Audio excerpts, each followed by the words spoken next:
Good morning and welcome to the September 19th, 2019 Downtown Design Review Committee meeting. First item on our agenda is roll call.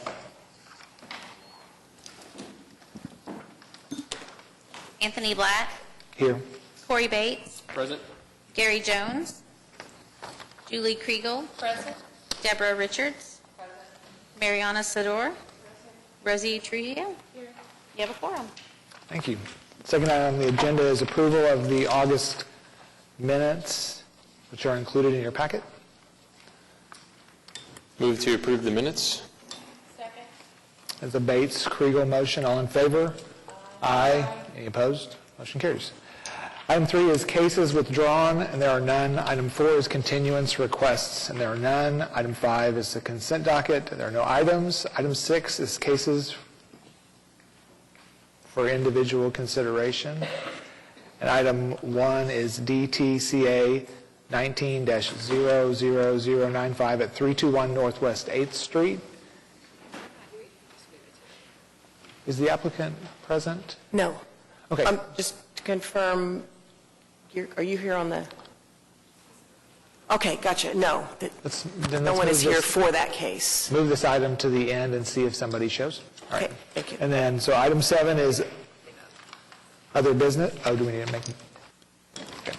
Other business, and item A is CE-01005 at 729 Southwest 3rd Street. The applicant's present. Okay.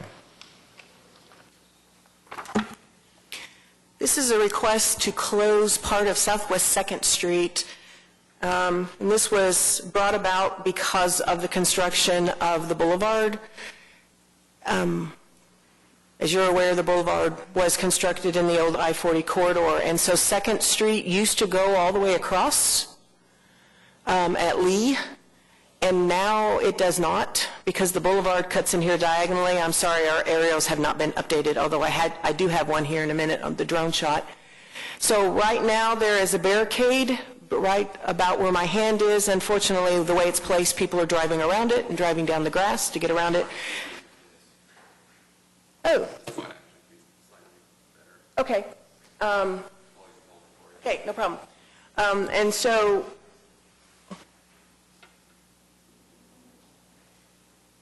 there's a barricade just past the entrance to the parking lot for Ozarka. But as I said, the placement of the barricade, people are driving around it, going down like this way in the grass, and you can kind of see that route. 2nd Street at this location next to the building, when you go out there, it doesn't exist anymore. It's the overhead doors to the building are right there. I did see people drive it as though they thought it was still there. And so the request is to actually close the pieces that are in yellow. And the applicant is, I just refer to them as Ozarka, although I know that's not technically the name. So we have our really fantastic drone shots that from Cameron in our office, and you have met him before. So in this view, you can see where the barricades are, and this is a parking lot for Ozarka, although their building is at this location, and you can see how the boulevard cuts across. And then this is the one I was referring to that's right next to their building that people are still driving as though it's a road and it goes nowhere, and they kind of end up driving around it in this direction. And staff had no issues with this, and this is for you all to provide a recommendation to the Planning Commission. We did point out the references to traditional block pattern, and staff didn't feel that this is in any way negating the concern over traditional block pattern, and this is all brought about because of road work in that area. The applicant's legal representation is here, and I'm sure he probably wants to say a few words. Do we have any questions for staff? Good morning. David Box, 522 Colcord Drive. As staff indicated, what this application will do is really allow my client to ensure safety for this, and so obviously 2nd Street doesn't go through anymore. And when you consider what types of vehicles are coming out of this facility, you've got a conflict with large trucks, and people trying to believe that they can access the boulevard when in fact they can't. The only way to get on the boulevard, would be Chartel. This certainly doesn't allow that. So what happens is people get back here. This is the loading dock for their trucks, and it becomes a problem. Similar up here, when you come, the only property affected is my clients. We're closing to the length of what they own, and as staff said, you've got people that are essentially trespassing, driving their car on what is no longer a road, as you can see on the image before you, to try to access either Lee or the boulevard, both of which aren't permitted actions anymore. And so Ozarka is in a position in which we are closing just adjacent to what they own. It'll help them consolidate the property and provide for a more efficient means to have their facility operate. I don't think staff indicated any concerns in the staff report, and we would ask for a positive recommendation to move on to Planning Commission. Any questions? Who will own those pieces of property once this is done? Typically, when on vacations, it's center line, it goes half each direction. However, in this case, and I would defer to legal, I'm not really sure, since who owns the other side is going to be the city because it's the boulevard. Yes, so what will happen is it'll be a four-step process here. Come here, Planning Commission, City Council. After City Council, we would file a vacation action in District Court. The way the law is set up is when you vacate the right-of-way, it is split half to each abutting property owner. So in this instance, the south half of 2nd Street here would go to my client. The north half of 2nd Street would go to my client. As staff said, this is technically right-of-way. Perhaps it ends up being surplus at some point, but the north half of the right-of-way would be attached to this property owner, which at this point is Oklahoma. I think ODOT's turned it over, Oklahoma City.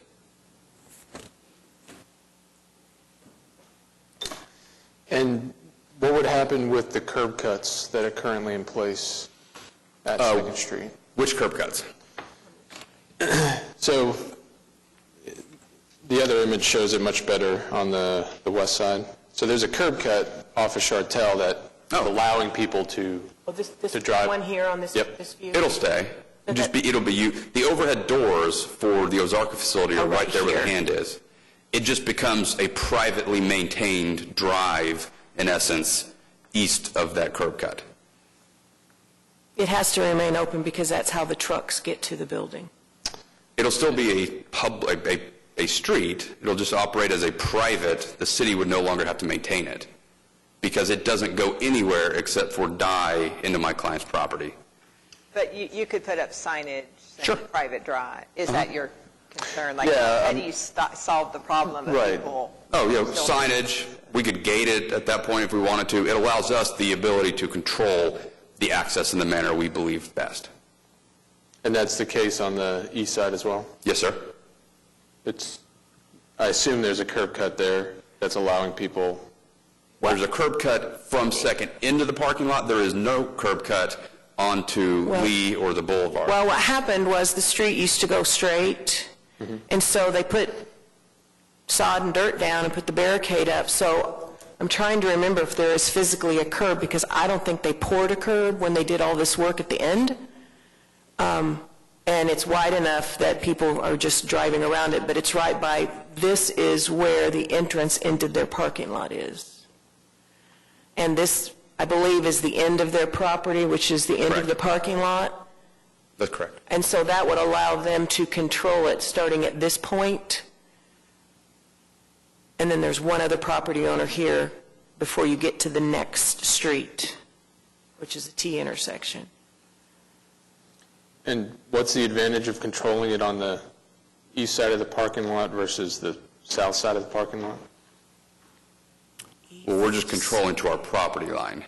So the ability to access, and perhaps the access to the parking lot gets reworked when this is closed and vacated, but it allows us to control from that point of the red line who can enter what would then become private property. It could also, if they wanted to, this construction of the boulevard has really cut into a lot of parking in the area. Back in the day, people used to park under 40. And so when that went away, people just were parking there, and now they can't. So it would also afford them the opportunity, if they wanted to actually expand their parking lot. Okay. I might have, I think that Ozarka, it makes sense to me that they should be able to control access to these roads and also park there and use it how they want.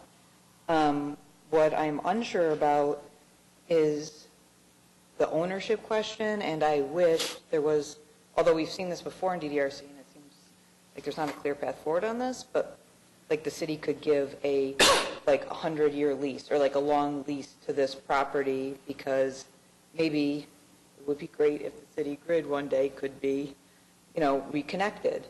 Yeah, that's how I feel about it. I mean, I wish that there was a way for the city to just close that and give it to the adjacent property owners for now, but that it's not, a permanent result. Well, now, the city doesn't own it. Okay. In Oklahoma, the city has essentially an easement through right-of-way. In Oklahoma, the underlying fee owner, in this case my client, technically owns that dirt underneath the roadway. The city has a permanent right-of-way easement on top of the fee, but my client owns the fee subject to the city's easement. So by closing the easement, we file the vacation, it just revests that already owned piece of land to the adjoining property owners. Some cities, some states, the cities actually own in fee the right-of-way, not in Oklahoma. If you remember the big bird debate, one of the problems was where you put those scooters is problematic because you're putting it on right-of-way, but the city technically doesn't own that underlying fee. And so they don't have permission to go and put stuff out there. Yeah. But the easement the city could never put a road back there again once we go through this process. I don't think the city could ever put the road back there again, period, because of the angle at which it would intersect the boulevard. But in theory, if the boulevard went away, Yeah, that's what maybe. And if that ever happened, my client's willing to sit at the table and talk about reconnecting 2nd Street. I assume. Yes, all right.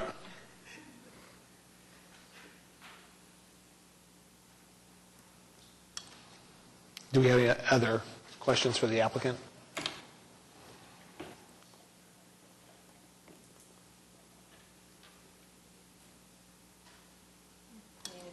If not, I'll entertain a motion. Okay, I move that we provide a recommendation of approval to the Planning Commission for the request to close portions of Southwest 2nd Street between South Chartel Avenue and West Oklahoma City Boulevard, and between South Lee Avenue and West Oklahoma City Boulevard. Second. It's a Kriegel-Jones motion. All in favor? Aye. Any opposed? Motion carries. Thank you. Just to clarify, we had a 6-1 vote. Oh, Yeah, I just wanted to make sure. thank you.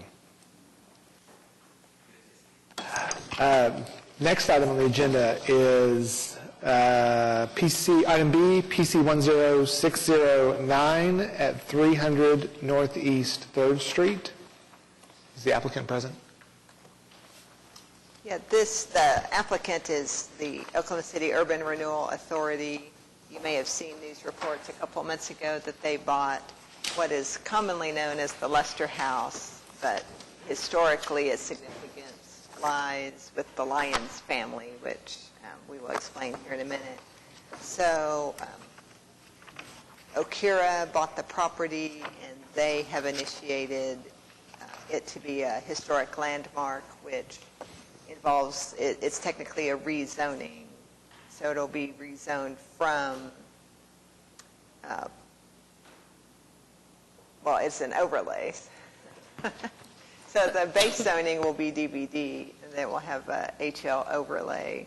Other projects like this in downtown are the Marion Hotel and the Sieber Apartments. St. Paul's Episcopal Church. Yeah, Calvary Baptist.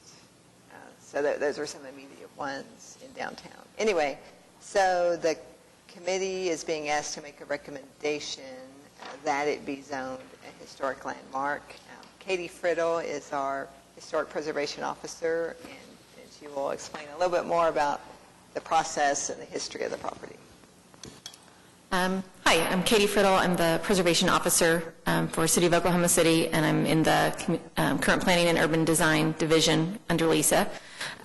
This overlay, or this proposed rezoning would, as Lisa said, put the HL overlay on top of the DBD base zoning, so work to the exterior of the structures or the site would go to the Historic Preservation Commission for design review instead of DBD. Couple of differences. Obviously, HP has stricter and much more detailed guidelines about preservation specifically. It also has somewhat more restrictive criteria for demolition. But otherwise, the requirements and regulations in the base zoning would still apply to the property. Changes in use, that sort of thing, are going to go through the same process. This was initiated by the Historic Preservation Commission at the request of the property owner. So the commission has heard this one time to initiate the process, and after this body hears it, it will go back to the commission for a recommendation. That will go on to Planning Commission and then on to City Council, like any other rezoning application. The commission evaluates these against a list of criteria that are in the ordinance for historic, architectural, engineering, archaeological significance. So our staff report goes through the criteria that seemed applicable to this property. Its significance lies in its status as a unique or rare remaining example of several different property types in the Deep Deuce area, as well as its association specifically with the Lyons family that were very early investors and developers and business owners in the Deep Deuce area at kind of a key time of development for Northeast Oklahoma City and the African American community. We also talk in the staff report about Melvin Lester, who the house has previously been identified as the Lester House. That is from the National Register nomination, which was done in '83. It's typical for those to use the current name of the property, but Mr. Lester was very involved in trying to preserve this property and other elements of Deep Deuce for decades, as that area was seeing demolition and urban renewal and I-235 being constructed. So there is significance associated with him as well. I'm happy to answer any more detailed questions about the staff report on the house or about the designation process. Do we have any questions from staff? For staff? I just have one. It seems like there's work going on right now with regard to the roof, at least. There are repairs underway, and we have someone from Preservation and Design Studio that is working with the property owner on some maintenance to the building. But I think all of that, they're using the same roof tiles. It all falls under ordinary maintenance and repair. Ordinary maintenance and repair does not require approval. Okay. Thank you. And then if I could just chime in, Matt Pierce I'm the historian with Preservation and Design Studio. We are the historic preservation consultants working on OCUR's behalf to rewrite the National Register nomination. We were there to document the roof tiles and that type of stuff. So we're in the loop for those things.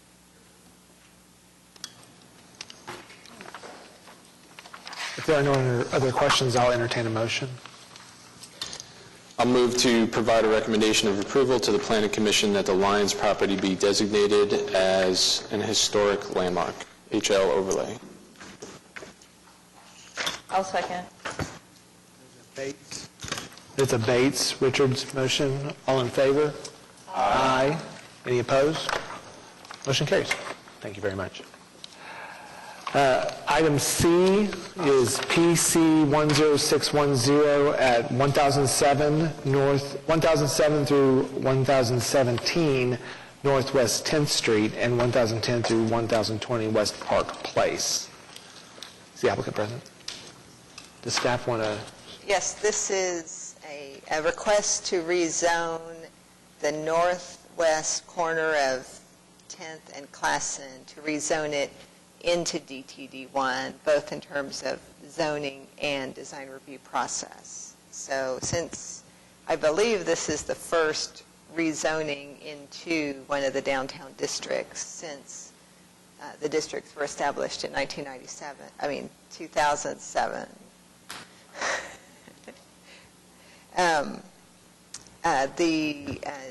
The reason they need to rezone is the entire block has a couple of different zonings that require various setbacks and maximum heights that the applicant does not, the proposed new development does not comply with. The proposed new development, Laura, can you scoot to a photo of an image of the concept site plan? There you go. So they want to fill up the block with two buildings. One is assisted living and one is senior housing apartments. And then there's a small parking garage in the middle. If you've been out by that side, it slopes dramatically from west to east, downward. So I think there's part of the parking strategy is to put like a half subterranean level. So much about the design fits DTD1's regulations and guidelines, and staff believes that the whole concept of rezoning it meets the purpose of an intent, because DTD1 is supposed to be a buffer from the central business district to surrounding neighborhoods. That's one reason. Another reason, the downtown development framework captures all the property between Western and Classen. It designates it with a development typology and suggests that it would become more urban and more dense as time goes on. So if you have any more specific questions for me, I'll be happy to answer. Otherwise, I'll turn it over to the applicant's representative. Good question, Michelle. Yeah, if this were to be rezoned DDT1, then would the design later come to Yes. DDRC for review? Yes, I did want to say that. So right now the committee is being asked to make a recommendation that it be rezoned.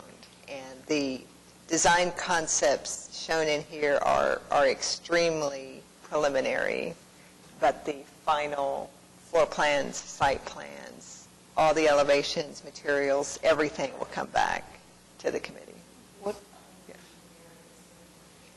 Yes. So one action is the request to rezone. Another action is for the committee to make a recommendation to the Board of Adjustment for a variance from a special setback regulation on Classen. There's various sections of Classen Boulevard have a special setback, and it's much further than what the downtown districts want. Downtown districts, the setback is a maximum at or within 10 feet. The Classen setback is something like, it's like 60 feet from the center line of the road. And so that setback would push the eastern facade back farther. We're still waiting on final survey, and of course we don't know the final design, but it appears for sure the existing building on the corner encroaches, which that's not too big of a deal. What is a big deal is the new building would encroach on it.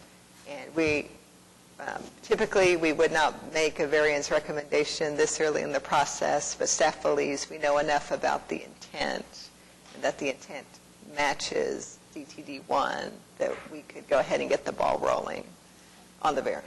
What is the height limitation on DDT1? There is not one, unless if you are abutting residential property. Okay, which it does. Yes. Okay, that was. No, which it does not. Oh, it doesn't on the west side? It's across the street from residential. Abut means you are. Oh, okay. You are Okay, right so up it doesn't. against it. Yes.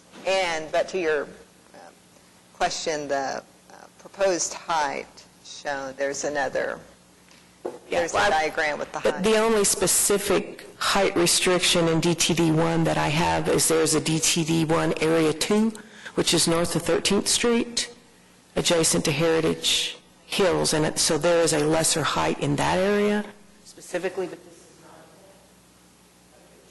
not. the section, that one. I'm sure this project isn't too tall, in my opinion. My only question is like rezoning that property for, say, an unlimited height. Yes, you would technically be rezoning it for an unlimited height.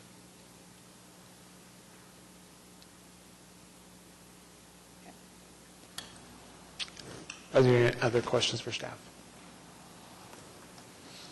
Good morning, Mark Zidza with Johnson & Associates. I think staff pretty well covered it.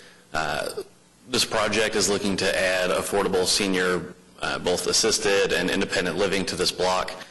They covered the setback from Class N. The only thing I'd add on the unlimited height is, while it is unlimited, all the designs will be coming before this board, so you'll be able to see, to determine the site plan, the building heights, whether or not they're compatible with the area. With that, we're happy to answer any questions. I believe a colored site plan was included in your packet, which shows 4 to 5 stories on this block. With that, we're happy to answer any questions. Any questions for the applicant?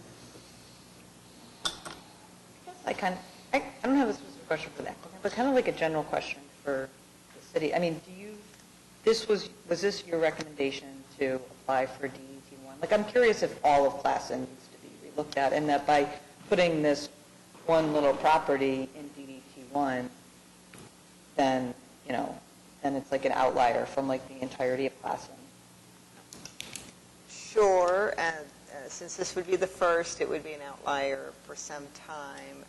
The decision to rezone, there were many meetings with staff and the applicant and other staff who aren't here because they cannot build this concept on the existing zoning. So they had to rezone to something. They could do a SPUD, but it's quicker and much simpler if you can just do a straight rezoning. To rezone the rest of it, we would need the individual property owners to come in with a proposal to do that. But yes, if that were to never happen, this would be an outlier. Yeah, I mean, I guess I'm just imagining like that I don't have a problem with this proposal. I think that makes sense, and especially for this area and the location to put this kind of building there. Just curious about like, if there's any future plans for Class N and what it might look like and feel like, and that by just putting this single piece in DET1, then now it can't fit as part of any other future. Yeah, okay. Well, the comprehensive plan and the DDF suggest a certain density and height from Class N, from 23rd all the way down to Reno. So even if that area is never in DTD1, any future rezoning of it would be evaluated according to a more urban form. Yeah. It's also possible, depending on what develops, it's also possible that you wouldn't see the difference in form. But yes, it is, as with anything that is the first to do something, there's a chance that it might not turn out like what we want. I think this map actually shows it quite well. There's that. There's the neighborhood to the northwest. There's the early 20th century commercial building to the southwest. There's the existing buildings that front Class N to the north. They're at the street. The existing buildings, the front western, they're at the street. So there's already to me, a lot of the form and density present. So it's almost like we're going back to what was built in the 1920s. Yeah, I don't have a problem with the density. I'm just curious, like maybe like all of that side one day will be DTD1. But I was just curious if that was like the direction that the city is thinking, and Just so that this property doesn't all of a sudden become something totally different. But I believe it is, but the, One question would be, in the process that established DDT1 in the first place, is there a process in place to amend those limits, and what would that process look like? yes, when DBD and DTD1 and DTD2 were established, there was already, it was called like the old urban design district. So all the property, so there were two things that happened when that happened. One, the downtown ordinance was established, and there was a planning commission case that rezoned everybody into the new ordinance. So yes, there is a process. We're starting on the zoning code update, and I think part of the results of that may get to what you're asking. I don't think that because the zoning code update is imminent, I don't think we would undertake that as a project anytime soon, because it may be resolved, at least partially resolved in the zoning update. Does that make sense? But yes, conceptually it could happen.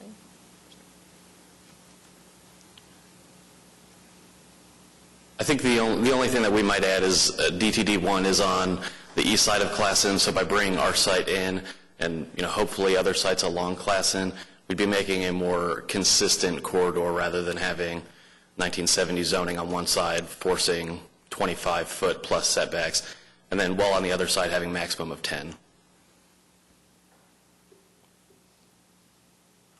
yeah, I mean, I guess I'm supportive of this, but I'm just thinking like the entire west side of Classen maybe would have its own, committee or district or something one day, and then this one's now like part of the east, randomly just kind of part of the east side of Classen.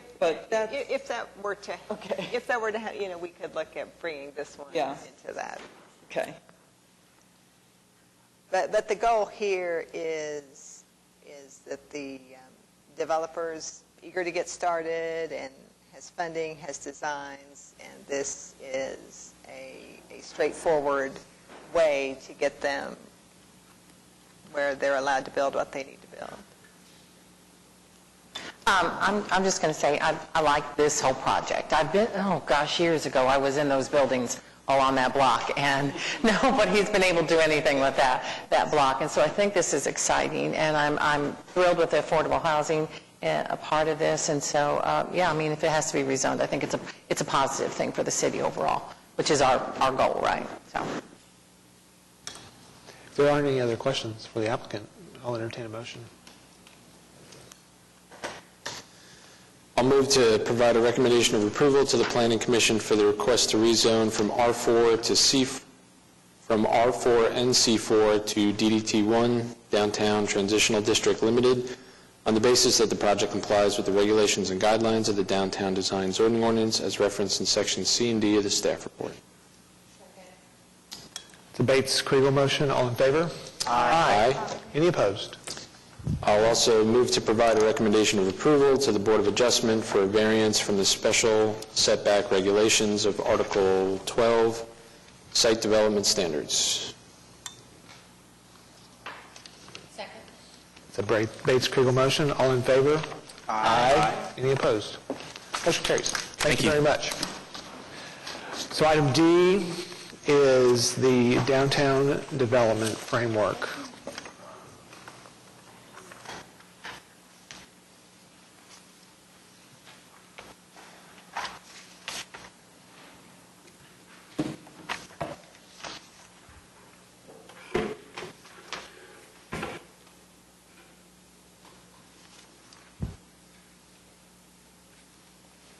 Lisa Cronister, Planning Department.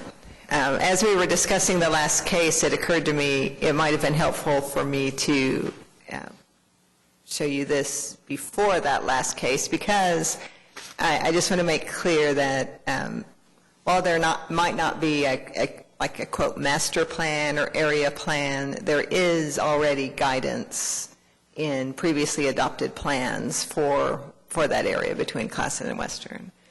So the last 18 to 24 months, Planning Department staff has been working on an update to the downtown development framework. The framework is, so it's an adopted plan. It was adopted in 2015 by all the design review committees who reference it, and Planning Commission and City Council. In the last downtown ordinance update, which was last year, we adopted it by reference. So before then, it was an adopted plan, but nobody, if you were looking at the ordinance, you wouldn't even know that it existed. But now it is codified, it is in the ordinance, it refers you specifically to it. So by amending the DDF in this effort, people should be able to locate the changes pretty easily. So what is it? It's got two parts. It's got a policy part and a design guidelines portion. You know, it's a guide for investment. The OCURA uses it for TIF guidelines. It helps public works and bond issue projects prioritize capital improvements. So it is useful. We use it a lot, you know, in our staff reports. We routinely quote portions of it because it has some more specificity about the streetscape and building facade. So the components, like I said, there's the development, which is really big picture. There's transportation, everything, you know, sidewalks, cars, bicycles, transit, parking. Then street design, about, you know, sidewalks, pedestrian clear zone, lots of things about building design that ensure vibrancy and compatibility. So what have we been doing for the last 2 years? It started as minor cleanup, and then things kept coming up that we wanted to address. So we reformatted some portions. We updated maps. A lot of the maps didn't have street names on them, so which was not very user-friendly. So we added some thumbnails to also help with that, and references also to help with just the ease of use. And there were several typos that we got rid of. But there are 5 more major changes that I'll go through on the next slides. We updated some of the typologies. We deleted building typology, compatibility matrix. If you've been on the committee for any amount of time, you know that has been a point of contention. Same with the future development guide. We did establish a couple of new pages to capture what happens at streetcar and park frontages, and we changed a few of the street typologies. So, is that right? Layers are coming in weird. So, so this is downtown map. In the document that you were mailed out, the call-out box describes exactly what was changed. Some of it was big picture stuff. Like in 2015, when the DDF was first adopted, we didn't even know what the convention center site was going to be. But now we know. So the left is the old map, the right is the new map. You know, so we put in, you know, convention center, made sure all the parks read correctly, made sure the street network read correctly. Things like where my cursor is now on that number 6, you know, that area on the site of Shields had been shown as though you could develop it or use it, but you can't. It's the embankment to the street. What else did we do? So, producers co-op site, you know, we had shown it as though it had a public street network, which it does not. There's like 2 public streets that go through it. So we are leaving that up to the developer, but they'll have to develop it within our block size guidelines. We also changed the typologies from, you see, Automobile Alley and Bricktown were different, similar but different, but we've identified them both now as a different purple color. It's a special historic district, because those districts are very dense, very mixed use, and they derive their character from their historic buildings.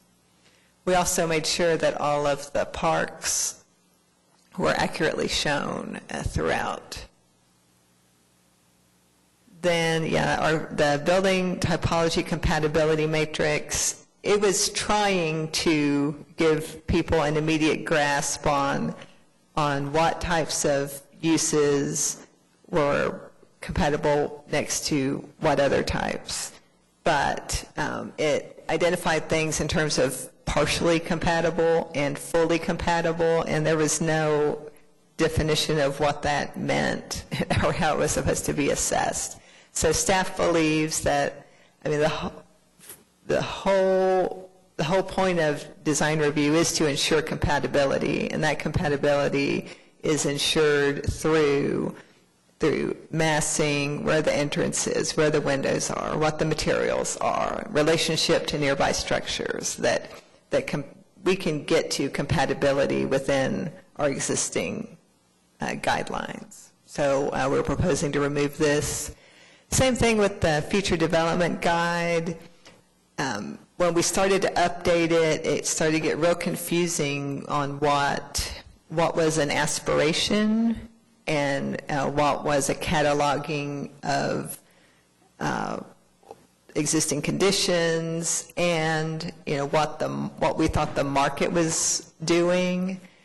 So it's almost impossible to keep updated. Its main purpose was to show where higher densities were appropriate, but really that's been market-driven for a long time. And we're already requiring a 3-story minimum in DBD, for example, so we can get to density.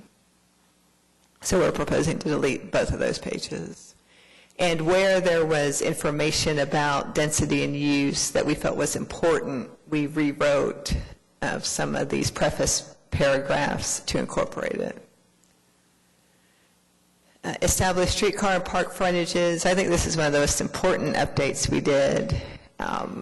This map shows that, with all the investment, public investment in streetcar and the parks, these buildings need to be tall, very transparent. They need to not be fronted with structured parking garages, and the curb cuts need to be minimized. So for both streetcar and park frontages, they have the same big picture guidelines. You may also remember part of that debate came up when we were looking at the parking garage off of Bicentennial Park a few years ago. Then updated certain street typologies, and I don't immediately remember which ones it was, but I can look in more detail if you need me to. Then, so I've been I'm making my way through the design review committees. Earlier this summer, I made a presentation to Planning Commission study session. In the spring, we made a big round of presentations to the Midtown Board, the Automobile Alley Board, the Bricktown Board, the Downtown Bid Board, to make everybody aware and get their feedback. We've worked hand in hand with the Alliance for Economic Development, so they could comment on things they are seeing that developers are struggling to interpret. So I'm here before you now asking for a recommendation to Planning Commission, and then we'll go to Planning Commission, City Council, hopefully by the end of the year. Any questions? Questions? Or I can back up to any maps. I think this is great and appreciate the effort that's gone into this, both developing it in the first place and then updating it. One question on How do you draw the line between showing what's existing and showing what is desired with the future development? And I asked that question in direct context of the co-op site, in that, showing it, previously it was shown broken down with the city grid back in place, and now it's being shown as one site because it's, it's like, do we show it how it's existing, or do we show it how we would prefer it to be developed? Right. Several people have made that comment. Okay, the first, so the grid that was shown in the old, that can't happen because of the boulevard. There's only one entrance, north-south, so I'll start there. So that was just a practical, hey, it cannot happen. Then there's only 2 points of entry from Shields, one at Southwest 4th and the other at like 7th down here. So these dead end, so they don't achieve that connectivity.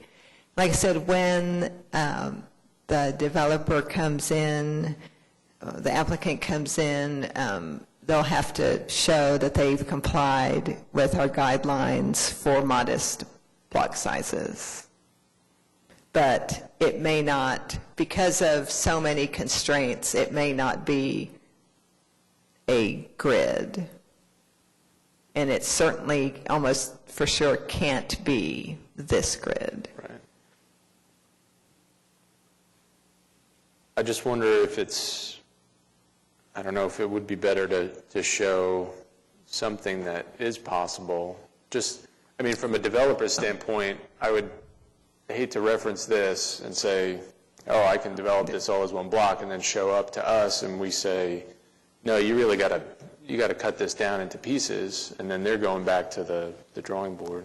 We can look at that, because you're right, there are some crumbs of street right-of-way on the site. So we could start with that and build from there as a suggestion. I think that's a good one.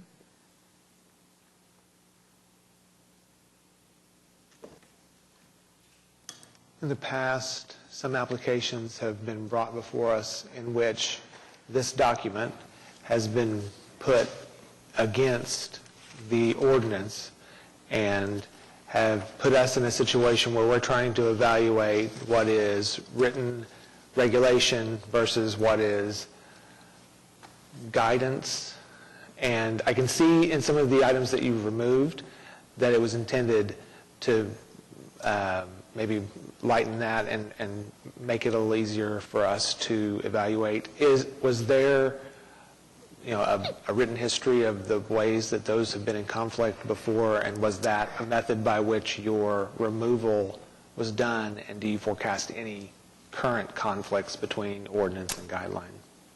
Yes, that's a good question. I would say the most direct, two of the most direct ones were no parking structures fronting parks.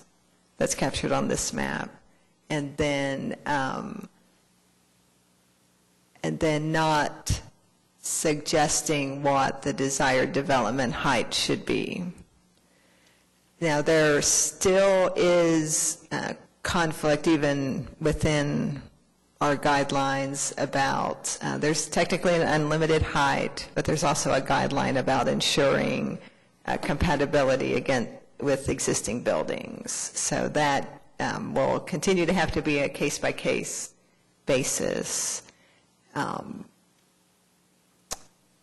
that answer your question? Height was the one that I was thinking of, and it was, and specifically with regard to are we evaluating, which, and maybe it is case by case, which takes precedence whenever you're adjacent and you're trying to be compliant and you're trying to be considerate? Yes, it would be easier for all of us if every decision point was black or white in terms of what was more important. But as you've learned, it's so often not. And I believe we have to leave that flexibility because all the sites are so individual. so that's why we're here. That's what we're tasked with. Exactly. That's- If it was the tough easy, we decision would has just be to be doing on it us all day long. at times. That's- Yeah, but also, attention, you didn't mention that is woven throughout here that we've really tried to capture is that none of this desire for density or an improved urban form, none of that should be at the expense of the demolition of historic structures. And if we've been very careful to capture that, it's mostly captured in these paragraphs at the top of the typology pages, and it's also captured at the very end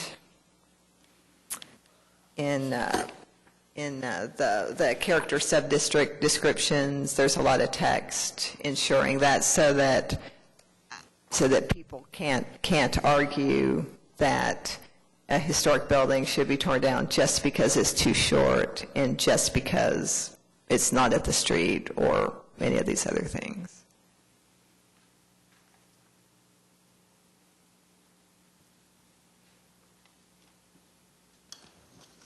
Any other questions for staff? I'm remembering the change on the street typologies was around the Deep Deuce area, this kind of arced drive area. That was the major change. And then all of the maps now integrate the convention center and both sections of the park.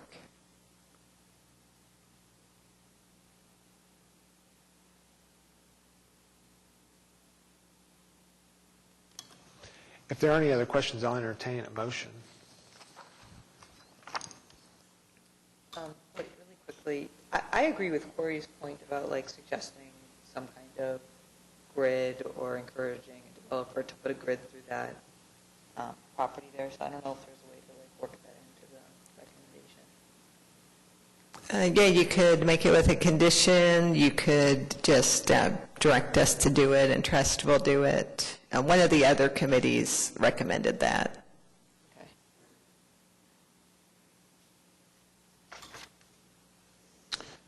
I move to recommend approval of the update to the Planning Commission with the condition that the co-op site be reevaluated with regard to block size.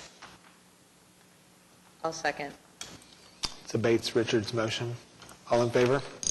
Aye. Any opposed? Motion carries. Thank you. Thank you. Item E is 2020 meeting schedule. Do we have any, is there a discussion on that, or is that just up for us to a motion and approval? Does anybody have any comments on the schedule that's included in your packet? And if not, I'll entertain. Yeah, and they're not, they didn't show up in I that. was going to come back to that one. Oh, I'm so sorry, I was curious about the item E. Do we need to have a motion on the item E? Yes, you need to vote. I'm sorry, which one are we looking at? E. Schedule, 2020 schedule. Oh, yes. I move that we approve the 2020 meeting schedule. Second.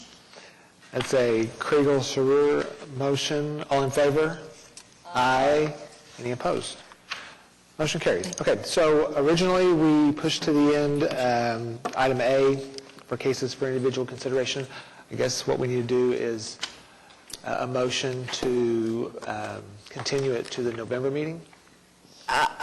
Yes, and then absent any contact from the applicant, I guess staff would then Pull it. come, well, Well, no, we'll ask you to act on it if you Yeah. haven't heard from them. Can I get a motion on that? I'll move to move the item for consideration to the November meeting. Second. It's a Bates-Kriegel motion. All in favor? Aye. Any opposed? Motion carries. Thank you. Item 8, communications. We have several items under administrative approval report.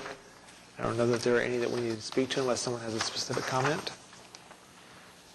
And item B is comments from planning department staff.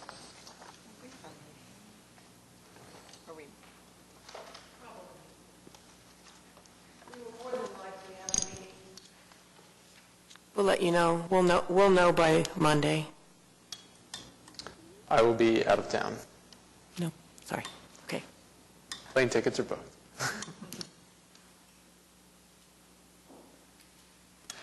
Item C is comments from the committee members. Okay, item D is the next meeting date. It's set for October 17th. And with no other comments, then we are adjourned.